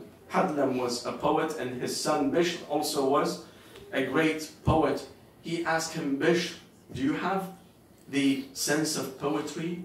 Can you go and eulogize Hussein in Medina? He said, yes, ya ibn Rasulillah. He went to Medina and started crying out loud, saying, Ya Ahla Yathrib, La muqama lakum biha. Do not stay at home. Everybody should leave. Everybody should get out of their homes. Narrator says that nobody stayed in their homes. Even children, even the daughters, even the girls all went outside of their homes. They were asking him what's going on. He would tell them, come to Masjid of Rasulullah sallallahu alayhi wa alayhi. I have a bad news for you. Ya Ahla Mathrib, La muqama lakum biha. Everybody gathered. Bishr said, I have noticed, now al-Bani knew that Abbas and his brothers are sacrificed for Hussein. She brought them to be sacrificed for Hussein. It is not news to her. If someone would tell her that Abbas is killed, Abbas is murdered, she wouldn't be surprised. She wouldn't be concerned. She had only one concern. When she got close to Bishr, he announced it. He said, قُتِلَ الْحُسَيْنِ فَأَدْمُعِي مِدْرَارٌ. Everybody was agitated, crying, wailing. This lady came with her grandchild. She grabbed the child of Abu al-Fadl al-Abbas. They brought him to the masjid of the Prophet. She asked him, Bishr, tell me about Hussein. What did I hear? He asked, who's this lady? They told him she's al-Banin. She's the wife of Ali ibn Abi Talib and mother of Abu al-Fadl al-Abbas. How would he comfort her? He told her, al-Banin, عظم الله لك الأجر بولدك عبد الله. My condolences to you for the demise of your son, Abdullah. She said, Fida'un lil Hussein. Will be sacrificed for Hussein. Tell me about Hussein. He tells her, al-Banin, Allah, lakin ajlu waladiki Ja'far. Ja'far also was killed. She said, Fida'un lil Hussein. Tell me more. He tells her, al-Banin, Allah, lakin ajlu waladiki Uthman. She tells him, Bish, have I asked you about my children? I did not ask you about my children. I asked you about Hussein ibn Ali. Tell me about Hussein. At that time he says, al-Banin, Allah, lakin ajr waladiki al-Fadl al-Abbas. At that time, al-Banin dropped the child. She put her hand on her back and said, Al-Ani kasara dhahri. My back is broken, but tell me about Hussein. At that time, they said, al-Banin, Allah, laki al-ajr biwaladiki al-Hussein. She raised her hand and beaten, started to beat on her face and head. لا حول ولا قوة إلا بالله العلي العظيم. إنا لله وإنا إليه راجعون. السلام عليك يا أبا عبد الله وعلى الأرواح التي حلت بفنائك وأناخت برحلك. عليكم مني جميعا سلام الله أبدا ما بقيت وبقي الليل والنهار، ولا جعله الله آخر العهد مني لزيارتكم هم. السلام على الحسين وعلى علي بن الحسين وعلى أولاد الحسين وعلى أصحاب الحسين ورحمة الله وبركاته. والسلام عليكم ورحمة الله وبركاته.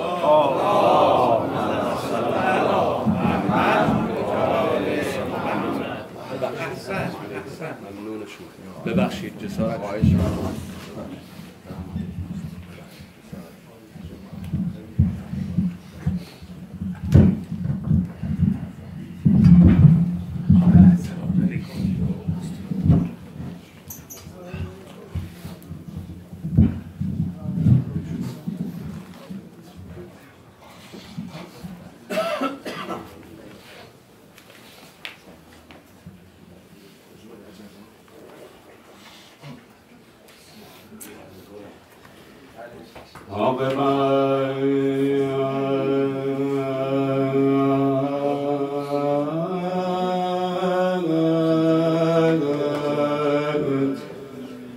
لشکری از تیر گرفتارش کرد،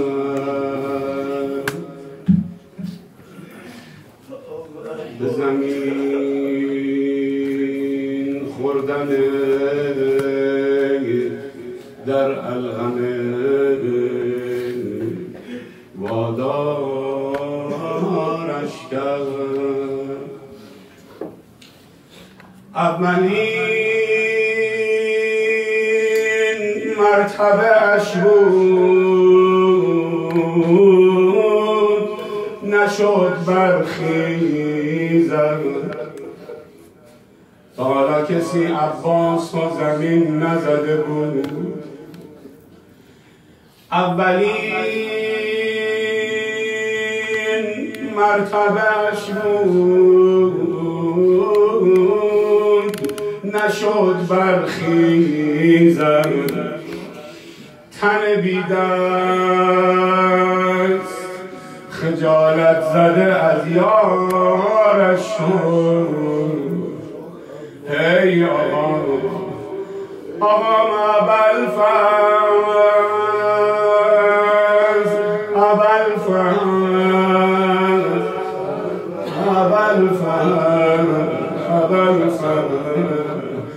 ای آقام ابوالفضل دستش افتاد و نیفتاد علم از دستش غارتی ها رو آوردن یزید ملعون جار زد برید همه غارتی ها رو بیارید دیدن رباب داره دنبال گهواره علی از پرش میگرده رقیه آرام آرام به گوش حضرت زینب میگه عمه جان گوشواره هامو آوردم روی زانوت می نشستی میشه یادته روی زانوت می نشستم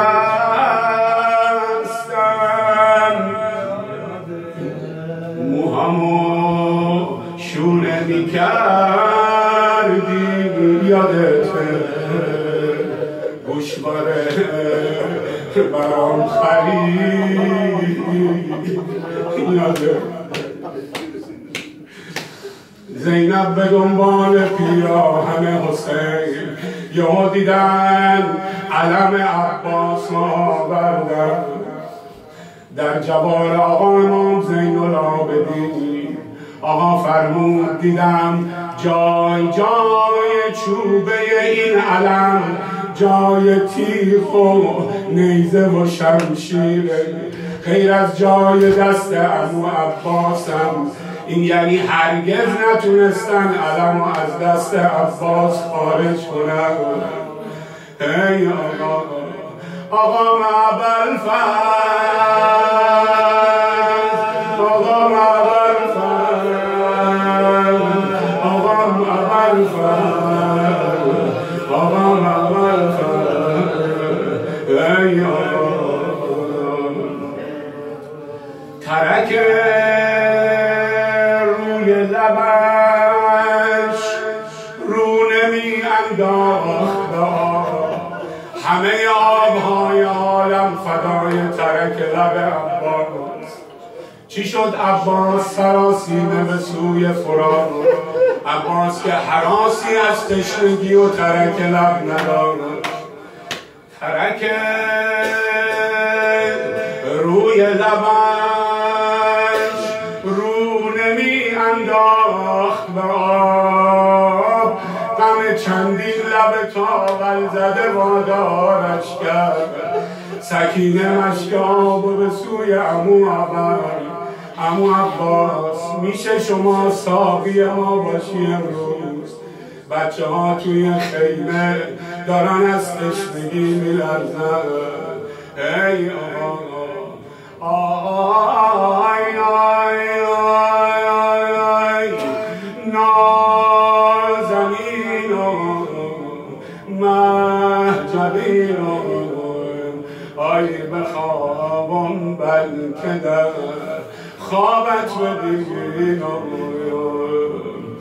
آی آی آی آبرو در خطر و مشک به دندانش بود تیر نامرد به یک طفل بدهکارش کرد خدا نکنه مردی قولی بده نتونه ادا کنه اونم قول عباس اونم به بچه های حسین عزیزان دوستان به خدا قسم ذکر مصیبت حضرت عباس همینه آی آی آی آی چو اختران عشق زهر سو به نیزه شد دانی چگونه آن سر محروم به نیزه شد از بس شکاف زخم عمود آهنین عمیق بود تنها سری بود که از پهلو به نیزه شد آی آقا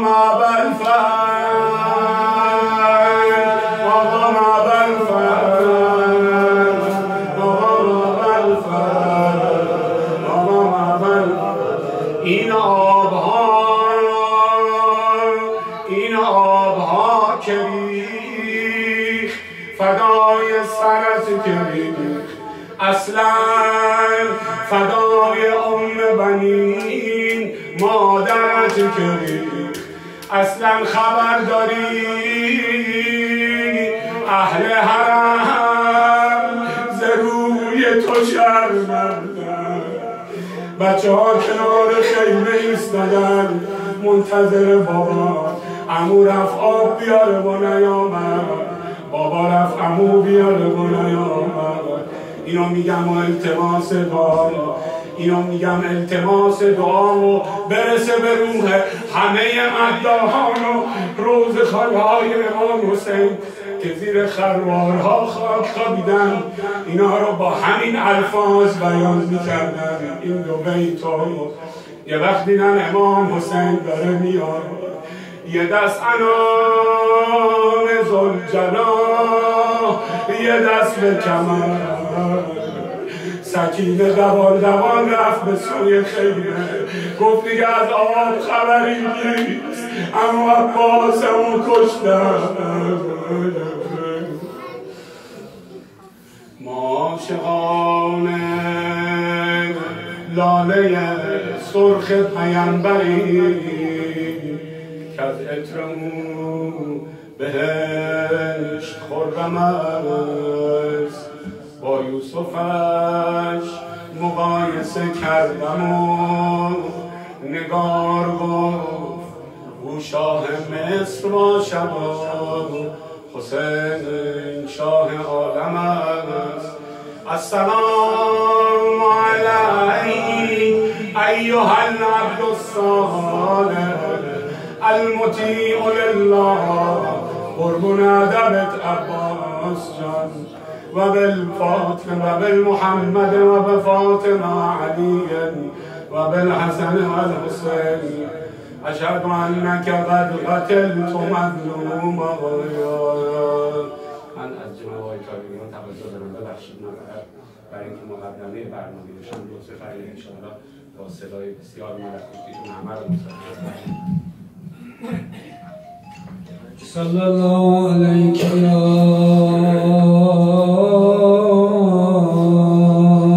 ابا عبدالله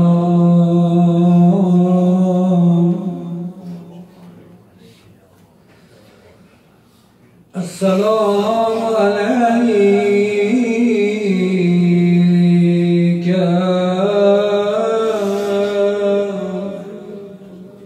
یا ابن امیر المؤمنین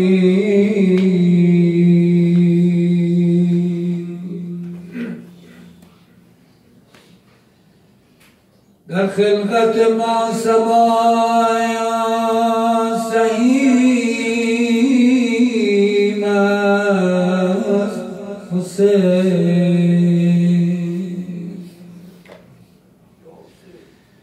در خلقت ما سبا سهیم است حسین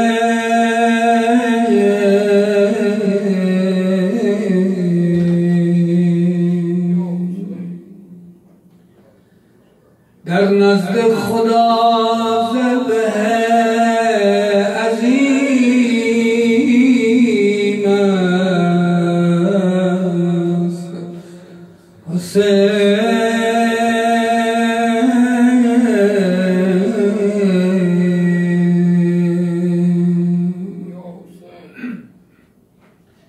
ای غرق گناه بگیر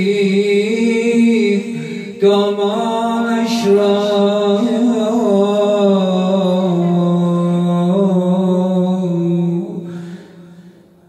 زیرا چو خدای خود کریم است حسین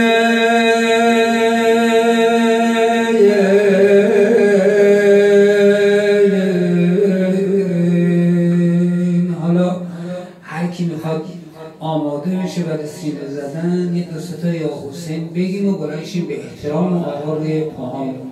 حسین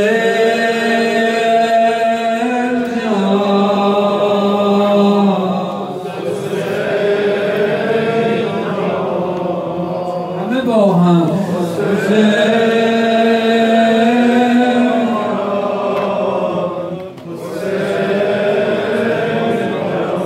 یه بارم به یاد پدر مادرمون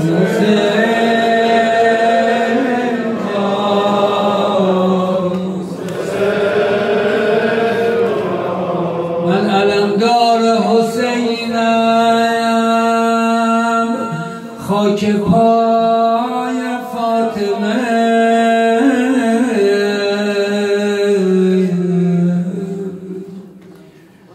من علمدار حسینم خاک پای فاطمه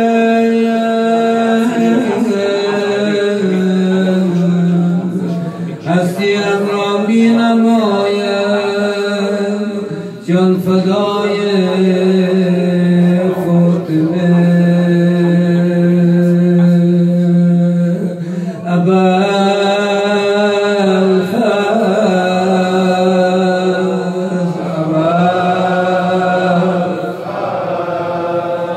جانم همه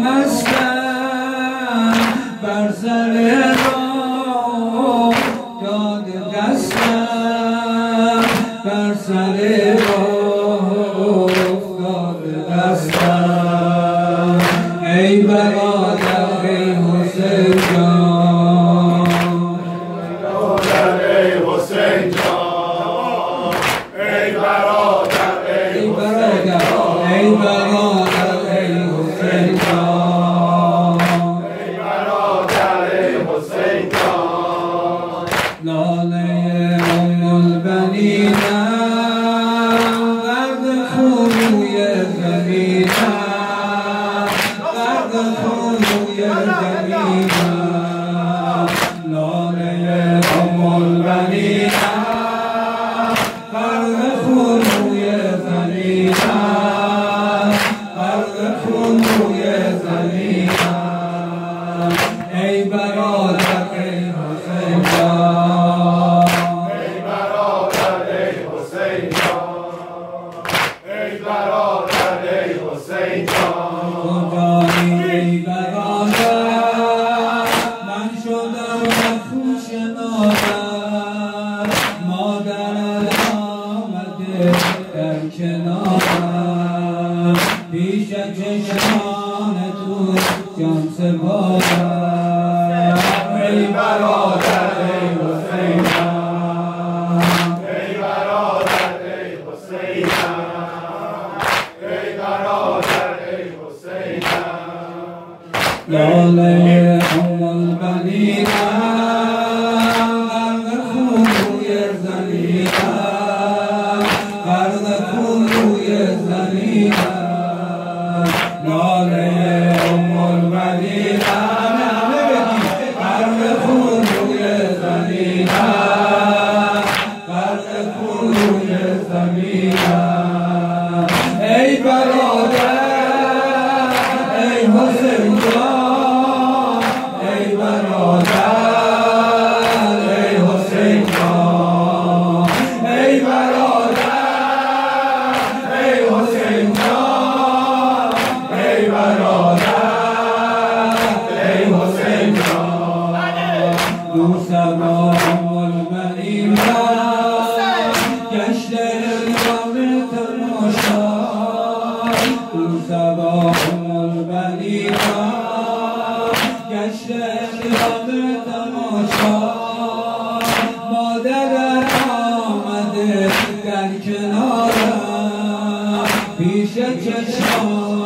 جان سپارم ای برادر ای حسین جان ای برادر ای حسین جان ای برادر ای حسین جان ای برادر ای حسین جان عمو را که ندیدم دل از آب بریدم عمو را که ندیدم دل از آب بریدم شده بد امیدم شده بد امیدم ربم خیمه بگویم که شد پشت عمویم ربم خیمه بگویم که شد پشت عمویم ربم خیمه بگویم که شد پشت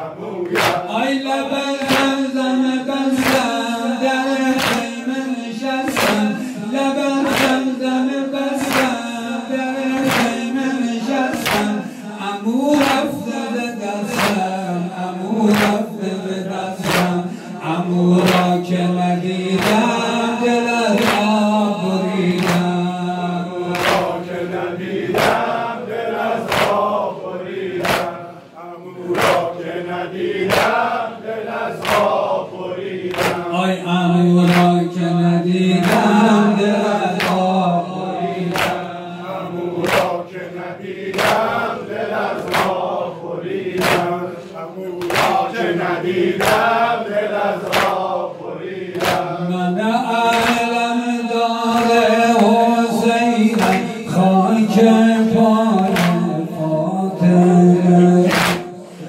جانم جانم من علم دار حسینم خاک پای فاطمه حسینیم آمینم آیم جان فدای فاطمه جانم حسین جانم مادرم گفته غلام زاده زهرا شود مادرم گفته غلام زاده زهرا شود تا کنم خدمت برای بچه های فاطمه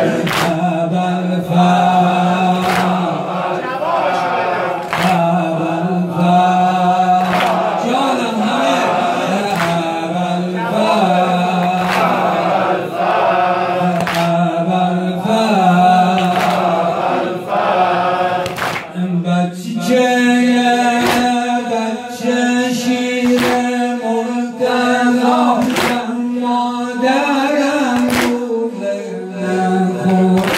بچه شیر مرتضایم مادرم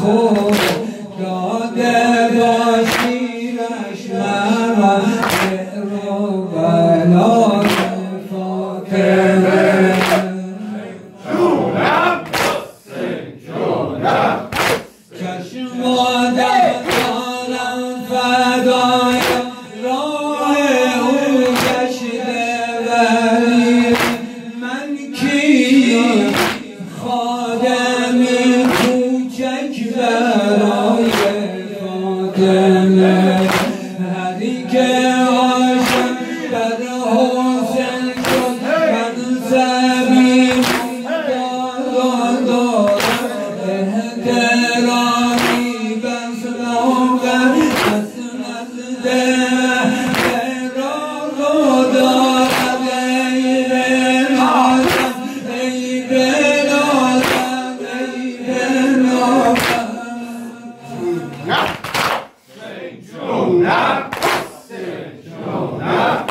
مکتب عشق حسین بین که 72 ملت در شهر از این که 72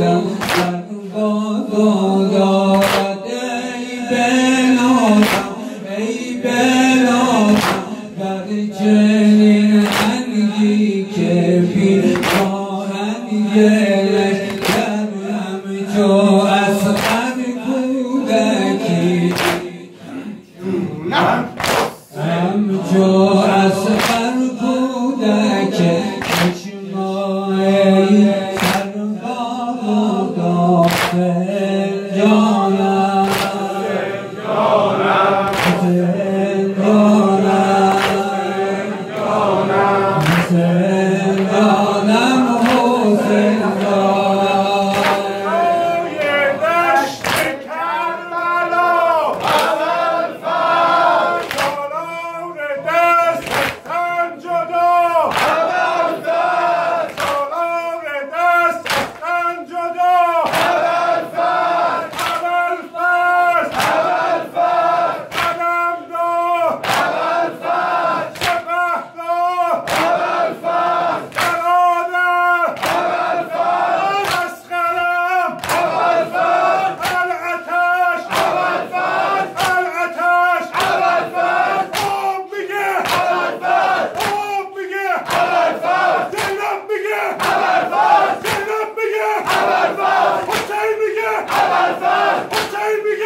کسی که آیه ها را خوانده بود، آن کسی که آیه ها را خوانده بود، آن کسی که آیه ها را خوانده بود، آن کسی که آیه ها را خوانده بود، همچو قرآن پاک و خالص گشته بود، همچو قرآن خاک و خالص گشته بود. آن کسی که شعله های وحی را، آن کسی که شعله های وحی را مادرش قلب او افکنده بود، مادرش در قلب او افکنده بود. آن کسی که خلق و خویش حیدری، آن کسی که خلق و خویش حیدری، عالمی از لطف او شرمنده بود، عالمی از لطف او شرمنده. غیر از این عالمی تا همین امروز هم دستهای بریدش داره شفا میده، عالمی از لطف او شرمنده بود. آن کسی که در مسیر زندگی، آن کسی که در مسیر زندگی هر نفس تنها خدا را بنده بود، هر نفس تنها خدا را بنده بود. او که مانند بشر جنس زمین، او که مانند بشر جنس زمین، لیک از حد زمین بگذشته بود، لیک از حد زمین بگذشته بود. او امام و پیشوای عاشقان، او امام و پیشوای عاشقان، جان برای عدل و داد آورده بود، جان برای عدل و داد آورده. حاج آقا خودشون گفتن تو حوزه هاشون حضرت عباس رو امیرالمومنین برای کربلا اصلا آماده کرده بود، چون معلوم بود چه بلایی داره سر دین پیامبر اسلام میاد، چون معلوم بود داره چه اتفاقی میفته. امیرالمومنین چاره‌ای نداشت کربلا رو طراحی کنه برای اینکه پیام اسلام تا امروز به ما برسه. حضرت علی چاره‌ای نداشت عباس رو تربیت کنه، عباس که تو روز عاشورا این کارا رو میکنه.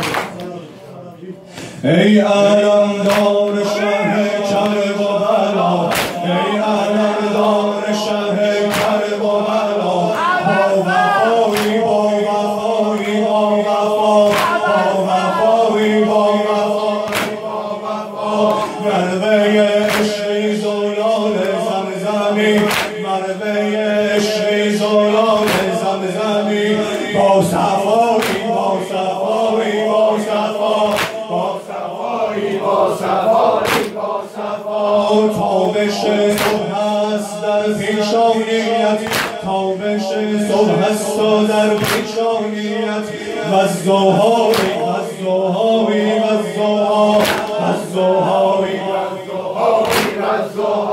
ضربت شمشیر تو لشکر شکن، ضربت شمشیر تو لشکر شکن، مرتضایی مرتضایی مرتضا، مرتضایی مرتضایی مرتضا، ماه زیبای بنی هاشم تویی، ماه زیبای بنی هاشم تویی، خوش لقایی خوش لقایی خوش لقا، خوش لقایی خوش لقایی خوش لقا، ای امیر لشکر جانان ما، ای امیر لشکر جانان ما، جان مایی جان مایی جان ما، جان مایی جان ما، با همه دلانه یا با حسین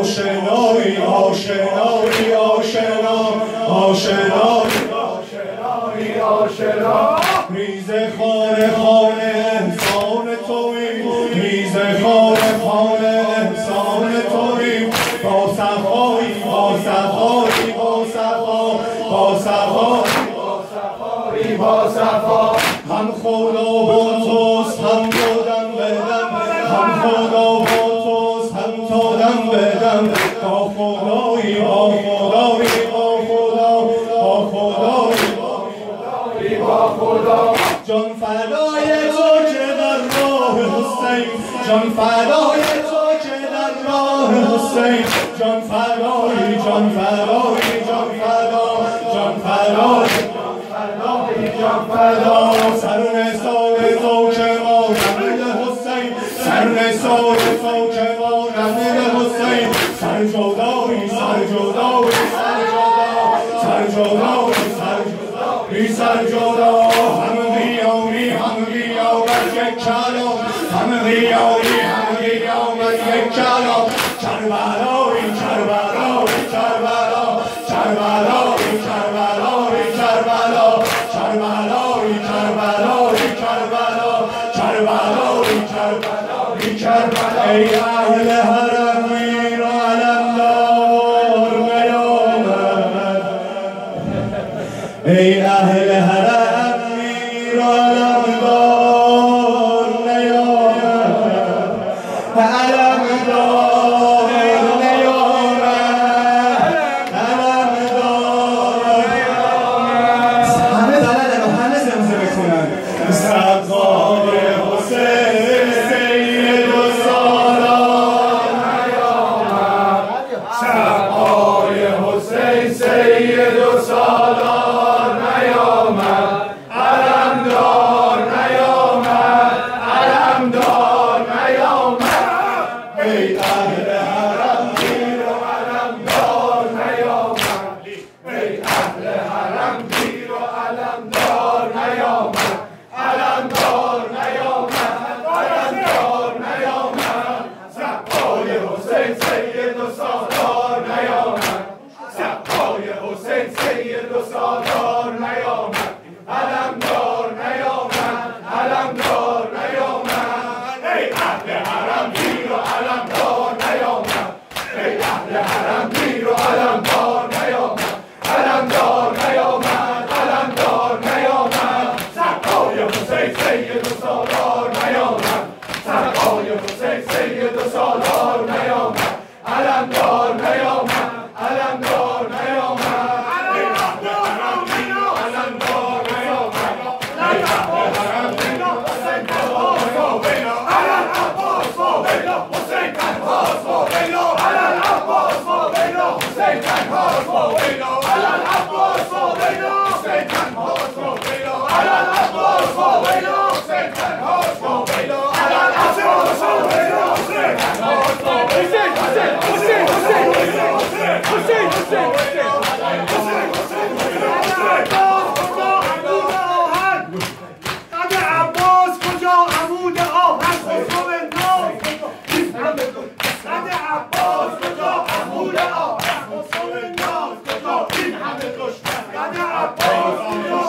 پیمان کربلا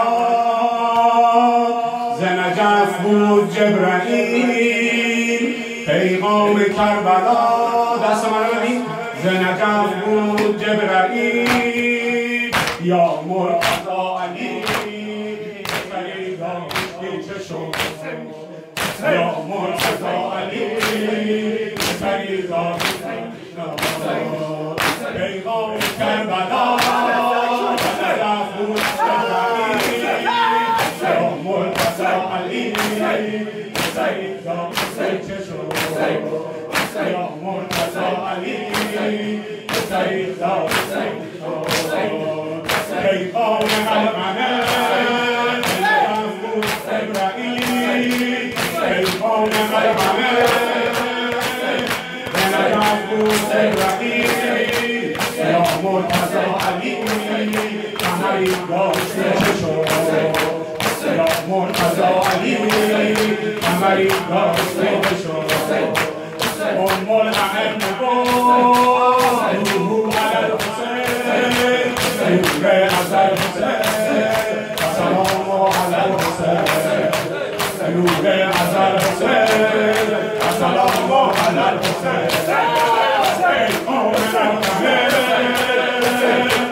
امشب حرم آل علی آب ندارم امشب حرم آل علی آب ندارم رسان آبی به طفلان رسان آبی به طفلان حسین جانم حسین جان حسین جانم حسین جان امشب حرم آل علی آب ندارم امشب حرم آل علی آب ندارم رسان آبی به طفلان حسین جانم حسین جان حسین جانم حسین جان طفلان همه از چشم لبی آب ندارن طفلان همه از چشم لبی آب ندارن رسان آبی به طفلان حسین جانم حسین جان رسان آبی به طفلان حسین جانم حسین جان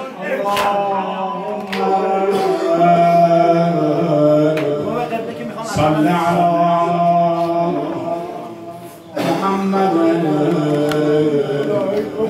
وآل محمد همه جا بروم به بهانه تو یا صاحب الزمان. آقا جان ببینین مردم از کجا این جهان پهناور اینطور به عزاداری جدت آمدن. آقا جان ما که از شما چیزی نخواستیم، فقط یه نگاهی، یه نظری برای همه ما رفتگان و گذشتگان ما بچه ها و آیندگان ما کافیه. همه جا بروم به بهانه تو که مگر برسم در خانه تو. همه جا دنبال تو میگردم که تویی درمان همه دردم یا صالح مددی. آقا جان این مردم گرفتاری دارن، مریضی دارن، مریض دارن. آقا جان فقط یه نگاهی، یه نظری کافیه.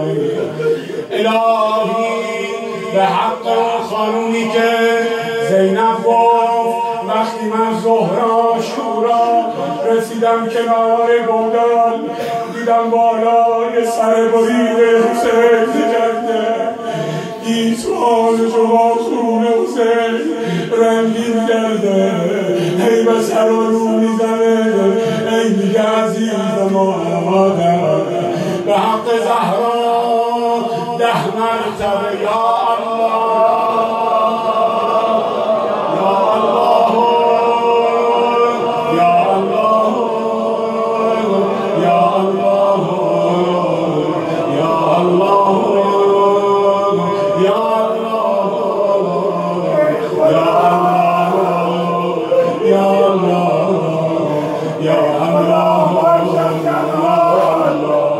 فرج امام زمان برسان دیدگان ما به جمال دلارش روشن کن قلب نازنینش را از ما راضی کن محبت و مودت و ولایت و معرفت این ذوات مقدسه به ما عنایت بفرما. خدایا این خلوص نیت، خدایا این پاکی و پاکیزگی رو به فرزندان ما و آیندگان ما عنایت بفرما. ملتمسین دعا حاجت روا بفرما. مریضان اسلام مسلمین علم خصوص شیعیان هر کجای این جهان پهناور که هستند در اسرع وقت شفای عاجل عنایت بفرما. هرچه گفتیم و نگفتیم خدایا خیر و صلاح ما فرزندان ماست به ما عنایت بفرما. 5 مرتبه همه با من اما یجیب مستقلا یکشف الصدور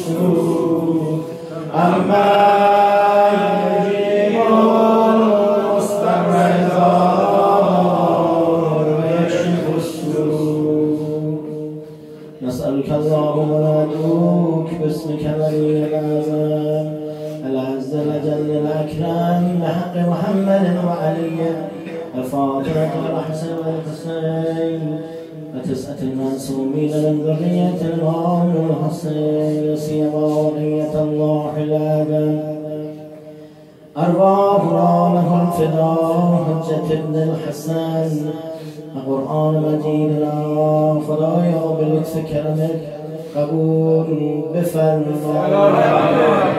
برادر اگه من تجدید وضو کنم بفرمایید که من اذان رو بگم. انشالله میریم تو حیاط برای اقامه نماز ظهر هر چند.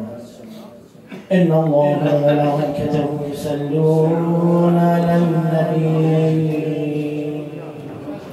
يا أيها الذين آمنوا